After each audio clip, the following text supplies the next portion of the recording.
Early on a beautiful summer morning, a small company of ancient men took their way through the streets of fear and entered the courtyard of the king's palace. The rich though plain attire of these persons, no less than their grave and reverend aspect, betokened them for what they were, the elders of the little city. The courtyard was empty, the great door of the house, under the pillared portico, stood wide open, but no sound came from within. The whole palace might have been deserted, so deep a silence reigned in place of the usual cheerful morning bustle. "I fear," whispered an elder, looking around him uneasily, "I fear, friends, early as it is, we come too late. No one about, you see, and the house as still as death. What can this mean but that yonder noblest of all women has already breathed her last?" "Noblest indeed," sighed another elder. "Alas, and is she gone so quickly, before I could look once more on her sweet face and bid her long farewell? May the earth lie lightly on thee, dear and gentle lady." "Nay, wait," said a third elder, "all cannot yet be over. For look, there is no vase of holy water set on the threshold, nor doorkeeper in readiness to sprinkle those who enter, as there would be, had death entered. See, here comes one of the queen's handmaids, she will tell us what is happening within." And as a young girl, who was crying bitterly, came down the broad steps into the courtyard, the elders hurried forward and eagerly asked for news of her mistress. "She is dying fast," sobbed the handmaiden. "Oh, my lady, my sweet lady, we have lost her, that was like a mother to us all." "Hush, girl," an elder admonished her, "though you may well mourn, the household's affliction is a small thing besides the master's. Think what he loses this day, the most devoted wife man ever had." "Ah," exclaimed the girl, drying her eyes and regarding the old man with disfavor. "You never said a truer word than that. Was there ever a wife before who so loved her husband that she laid down her life for him? But as for thinking of his loss, if he had thought of it himself, it would have been better for him, and for us all. But not he." "This is no way to speak," replied the scandalized elder. "All our city knows that the king is plunged in the deepest grief, that he has prepared the most splendid funeral, and ordered that his people shall go into strict mourning for a year. Yes, for a whole 12-month they are to wear black and keep their hair shorn close, and clip the manes of their horses, and all music, whether of harp or flute, is interdicted throughout the land during that time. Such unheard of honors will Admetus pay to his wife's memory. What more could he have done, oh, foolish maid? Bridle your tongue, then, I pray you, and remember your place." And he wagged his grey beard at her, reprovingly. But the girl, a favorite slave born and bred in the palace, was not to be abashed by a mere citizen, however venerable. "Dear gods," she cried, "but you are all alike, then, you men. A grand funeral, the country in mourning for a year, and what more could any woman want, you cry. But can you not see that the whole thing is a mockery? Yes, I will say it, it is a hollow, pitiful mockery for the king to play the sorrowing widower, when his wife's death is his own doing. Oh, he is terribly grieved over it, I grant you. I left him sobbing at her bedside and talking in the wildest way about what he would do, and how unbearable life will be without her." "Alas, our hearts bleed for him," exclaimed an elder, dolorously, "and did not this move you, callous girl?" "No," she said boldly. For the one thing he could do, the one thing worth saying never seemed to enter his mind. But it must have entered hers, I think, as she listened.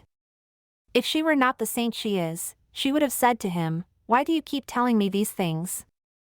If you cannot bear to live without me, you need not. There is still time for you to refuse the sacrifice you asked for. And, oh, blessed gods, what is the man made of, that he did ask for it from her?" "He did not," said another elder, half deprecatingly, "until he had made trial of everyone else near and dear to him. His aged father and mother." "I know," interrupted the girl, "he pleaded hard with them, but they soon sent him about his business, said they had always done their duty as parents, but it was no part of it to die in his stead, and against all reason for him to expect such a thing. And so he goes and prays his wife to save him. Ah, there was no need." Almost before he could get out the words, "The wonder is, they did not choke him," she told him calmly, even smiling, that she was ready to pay his ransom. "So we heard with wonder," murmured the old men. "Oh, marvelous Alcestis! Oh, courageous heart! Do you say so?" cried the handmaiden. Then you shall wonder still more, you shall hear how my lady has spent these last hours of hers on earth. Before daybreak, while all the household still slept, she rose and bathed her beautiful body, and put on her richest robe, and her choicest jewels. And when we handmaids came and found her so attired, and asked why she had done this without calling us, she smiled at us and said, "Do you not know I am to die today, my maidens? I have made myself ready for my burial to spare you the pain of doing that afterward. Hush, no weeping or lamenting, let me make my last prayers at the household altars in fitting quietude."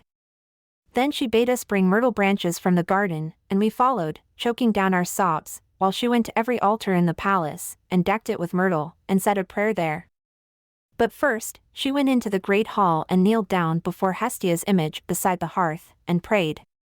"Our Lady of the Hearth," she said, "since I go even now to the grave and gate of death, hear the last prayer I shall ever make to thee. Be thou the guardian of my orphan children, grant that my boy may find a loving wife and my girl a noble husband. And may they not die untimely, like their mother, but see long and happy days in the land. Oh, sirs, you spoke of her courage, but could you have seen my lady all this while? Her voice never faltered, she did not shed one tear, nor even turn pale. There was the same lovely color as always in her cheeks. Only once, she gave way, that was when her rounds brought her to her own chamber. She went in, and threw herself upon the bed, then indeed she wept as though her heart would break. My bed, she moaned, mine and his, for whom I die, farewell, farewell. Some other woman will lie here when I am gone, happier in her fate, perhaps, but not more true to thee, and she lay there weeping till the pillow was all soaked with her tears. When she had wept her fill, she rose and came as far as the threshold of the chamber, but there she turned, and ran back in again, threw herself on the bed. Twice she did that, before she could find strength to come away, but after that, she was as calm as before. Then the two little ones were brought to her in the hall for a last embrace. She took them in her arms and kissed them again and again, while they clung to her, frightened and crying. And the whole household stood round in tears, lamenting their beloved mistress. Ah, none of us will ever forget how, even in that hour, she could think of us still. She gave her hand to every one of us, and there is not a slave in the palace so rough and lowly, not a scullion or groom, but she spoke a farewell to him, and he to her. Was it not like her gracious ways? For she knew how we all loved her, and what it would mean to each of us ever after, to be able to say, "Our queen took leave of me before she died." The girl's voice trembled over the last word, and she began weeping afresh. The elders, who had listened to her with deep attention, now thanked her solemnly for a tale so worthy the hearing. "But," said one, "I would fain ask, damsel, where was the king, while his wife was doing all this?" "I do not know," said the girl, shrugging her shoulders, "we saw nothing of him until the leave-taking was over, nor wanted to," she added, bitterly. "And that was how long since?" asked the elder, prudently ignoring the remark. "Not more than half an hour," said she, "but why do you ask?" "Because, when you first spoke to us," said the elder, "you told us your mistress was fast dying, yet now we hear that less than an hour since she moved and spoke like one in health." "And so she did," the girl replied, until she had ended her farewells to the servants, and dismissed them all except her women. Then a sudden deathly change came over her face, she reeled and would have fallen, but that I ran forward and caught her. "It is the end," she whispered, "call Admetus." He came in at that moment, took her up in his arms, and laid her on a couch. We thought for a moment she had swooned, but no, 'twas the death stroke. Her eyes were wide open, and she could speak, faintly, but her face had turned grey and drawn, like the faces of the dying. And there she lies, with the life ebbing out of her, and her head on the man's breast that she dies to save. I could not bear to look at her any more, that was why I came out here. She ended with a fresh burst of tears. And the old men, much moved, began to say one after another, "Alcestis, Alcestis, can we do naught for thee? Nay, vain is the help of man. Come, brothers, let us at least pray for her. Pray we fervently to Apollo the healer, if haply he will yet save her who is to us as a beloved daughter. Oh, Paean, hear us. Oh, son of Leto, be merciful unto us." Thus they pattered prayers, until the handmaid checked them with uplifted finger. "Hush," she said. "Look, they are bringing out my lady." She lives yet, they are carrying her down the steps, couch and all. Strange. But stand aside, I pray you, kind sirs. And the elders hastily drew back, for a certain sacred awe forbade them to look too closely on the final scene.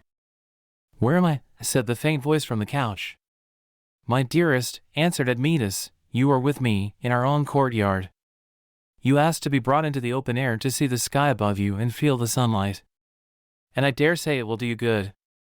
Beloved, are you easier now?" "Yes," murmured Alcestis, "to look once more on the blessed sunlight before I go down to endless darkness. Farewell, farewell, oh, light that lightenest every man, oh, sun that these eyes must never more behold rising or setting. Ah, dost fail me so quickly? Darkness already. What is this? How came I here, to this dim lake shore? Ah, look, the boat yonder. Sharon rows it, the ferryman of the dead. It touches land. Hark, he calls, make haste, why dost thou linger? Hush, dearest, hush, implored Admetus, and, as she suddenly struggled to rise, he threw his arms around her and sought to lay her down again on the pillows. He felt her writhe and shudder in his grasp. Her eyes, wild with terror, were fixed on his without sign of recognition. "He holds me," she gasped out. "He is dragging me away, the dark, winged shape. Oh, turn that black stare from me. Oh, let me go, let me go." Lie still, my own," said Admetus, half sobbing. "It is I, it is your husband, who holds you. Do you not know me? Oh, gods, was ever man in such a plight as I am this day? Alcestis, speak to me, I implore you. Speak at least to the children. They are here. You are frightening them. Dearest, for their sakes and mine, do not give way, you must not, shall not, leave us." The two children were there, as he had said, clinging bewildered and affrighted to their nurses, who, with others of the women servants, stood weeping hard by. He beckoned to the little ones, and they came, reluctant and awestruck, to the side of the couch where their mother lay, looking so strange and talking in a voice they did not know. Alcestis gave one convulsive movement and fell back with closed eyes, exhausted. The children set up a whimper. And at that, she opened her eyes and began to speak in a faint but composed voice. "Admetus," she said, "you see how it is with me. I am dying, and I have something to ask of you. Promise me one thing, in exchange for my life. But no, I will not bargain, for freely do I give it, and did I not, what price could purchase it? Promise, then, for the sake of our children.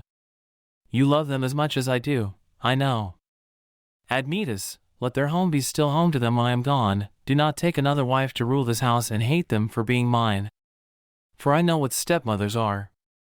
Our son she could not hurt much, for a boy grows up under his father's eye. But, oh, my little daughter, she would ill-treat you for your dead mother's sake, blight your maiden fame with some slander, that never the happy, splendid bridals may be yours that I once hoped to bless in the coming years. Yes, darling, I have dreamed of seeing your marriage day and holding your first child in my arms. But that was not to be, for I must die now, even now." Her voice failed. She tried to stretch out her arms to the little girl, but they dropped helpless. Her eyes turned beseechingly to Admetus. "It shall be as you wish," he assured her, eagerly. "Have no fears on that score. In death as in life, you alone shall men name as wife to Admetus. The loveliest and most high-born maiden in all broad Thessaly shall never rob you of that title. No, no! I will live and die your widower. My mourning shall not be put off at the year's end either. I will wear it all my life. The world shall see how faithful I am to your dear memory. How he loved her, they shall say, never husband so mourned a wife since Orpheus lost his Eurydice. Ah, if only I had the lute and voice of Orpheus, I too would go down alive into the underworld. Fierce Charon should not stop me, nor the hellhound Cerberus. I would fight my way through 1,000 terrors to bring you back, my queen." And, carried away by his own eloquence, Admetus struck a defiant attitude, with hand on sword hilt. For the moment, he sincerely believed that he could have done this thing. A murmur of admiration from the elders, listening in the background, greeted his last words. But the dying woman either did not hear or did not heed them. "The children," she said faintly, "bring them closer. I cannot see." lay their hands in mine. Admetus, I give them to you. You must be mother as well as father to them now. Take them. I am going. No, no, he burst out, frantically. You shall not, you cannot forsake them, and me. My wife, you cannot be so cruel. Think, only think, what is to become of me without you? Alcestis turned her failing eyes on him, and with a smile half mocking and half tender, time will bring you comfort, she whispered, the dead are nothing in a little while. Farewell, my own dear little ones. Farewell, my husband. Her eyes closed, she gave one deep sigh and lay still. In vain Admetus cried out to her to speak to him only once more, only one word, at least, to look at the children. Suddenly her little son, who had stood by grave and quiet, burst into loud, terrified weeping. Oh, father, he sobbed, I think mother's dead. She won't look at me. I stroked her hand, and she didn't stroke mine back. Oh, do look at me, mother, do speak, it's me, it's your own little birdie calling you, oh, please, please, mother. But there was no voice, nor any that answered. And then Admetus understood the truth.